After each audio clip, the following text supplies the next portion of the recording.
কি সব খুলে বসেছো গো তুমি? আরে এই দেখো ছাপার শাড়ি খুলতে বসেছি, কারণ তুমি আমাকে আগের দিন বলেছো আমি নাকি একটা শাড়ি পরে ঘুরে বেড়াচ্ছি। এটা আমার ভীষণ খারাপ লেগেছে, তো সেই জন্য ট্রলি খুলে আমি এখন সমস্ত শাড়ি বার করেছি। তো এই যে এই ছাপার শাড়িগুলো আমি পেয়েছিলাম বৌভাতে।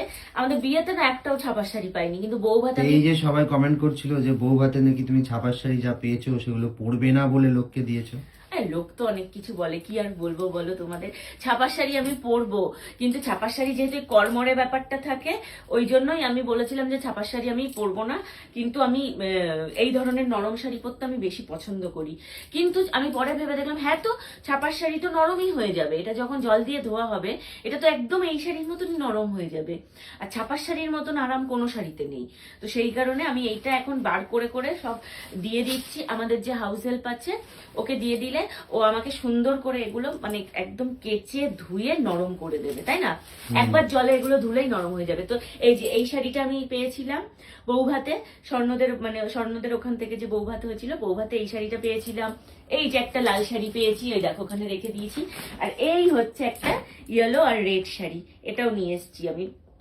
তো তোমরা যারা কমেন্ট করছো যে আমি পরবো না বলে আমি ইটভাটায় দিয়ে এসছি, ওরকম ব্যাপার নয় গো।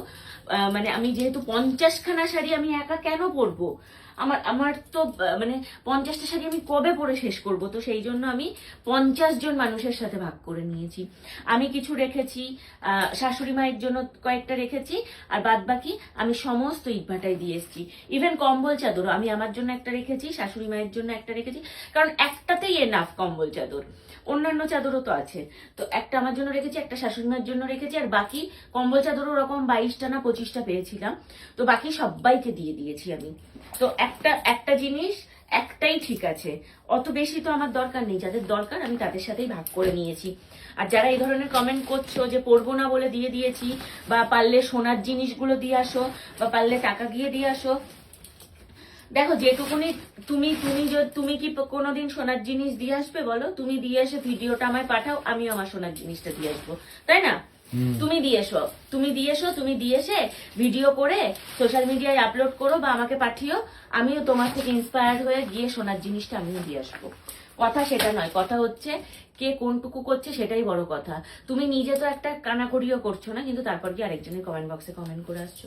এগুলো না করাই ভালো। যে যেটুকু দেখছো ভালো লাগলে দেখো, না হলে দেখো না। তো এই যে এই শাড়িটাও কিন্তু ভালো লাগছে বেশ, তাই না? হলুদ চশ এটা বেশি ভালো, আমি কিন্তু বেছে নিয়েছিলাম। অ্যাকচুয়ালি স্বর্ণ বেছে বেছে নিয়ে এসছে শাড়িগুলো, যে মানে কোনটা আমাকে ভালো লাগবে। স্বর্ণ চয়েস আছে, এই যে এই একটা নিয়েছে, ওই একটা নিয়েছে, একটা নিয়েছে, তিনটে কালারই তোমার ভালো, তিনটে কালার 3 রকম। আমাকে বললো যে একই রকম কালার নিও না, তিনটে 3 রকম কালার নাও। তিনটে 3 রকম ওর মতন বেছে নিয়ে এসছে।